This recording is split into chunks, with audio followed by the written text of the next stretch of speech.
Friends, ఇప్పుడే అందిన వార్త. బీఆర్ఎస్ మీటింగ్ లో అపశృతి ప్రమాదం, ఆసుపత్రికి తరలింపంటూ వార్తలు అయితే వినిపిస్తున్నాయి. దీనికి సంబంధించి వివరాలు చెప్పడానికి వీడియో చేయడం జరుగుతుంది. చాలా మంది వీడియోస్తున్నారు కానీ సబ్స్క్రైబ్ మర్చిపోతున్నారండి.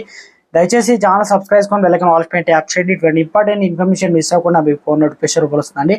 చాలా మంది మీరు చూస్తున్నారు కానీ లైక్ చేయడం లేదని దయచేసి లైక్ చేయండి. ఇన్ఫర్మేషన్ అందరూ రీచ్ చేసిన వారు అవుతాం మనం.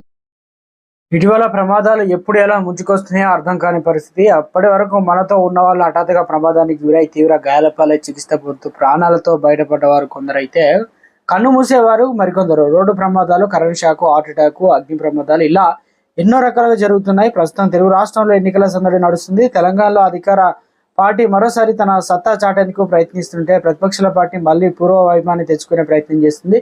ఇరు పార్టీ నేతలు ప్రచారాల్లో హోరెత్తున్నారు. ఈ సందర్భంగా బీఆర్ఎస్ మీటింగ్ లో అపశృతి చోటు చేసుకుంది. వివరాలకు వెళ్తే తెలంగాణ రాష్ట్ర వ్యాప్తంగా ఎక్కడ చూసినా ఎన్నికలు కోలాహలంగా కనిపిస్తున్నాయి. వీధుల్లో ప్రచారాల మోతలు మోగుతుంది. ఇటీవల అసెంబ్లీ ఎన్నికల్లో ఓటమి చవి చూసిన బీఆర్ఎస్ మళ్ళీ తమ సత్తా చాటేందుకు గట్టి ప్రయత్నం మీద ఉండగా అధికార పార్టీ ఈసారి ఎక్కువ సీట్లు తన ఖాతాలో వేసుకునేందుకు ప్రయత్నాలు మొదలుపెట్టింది.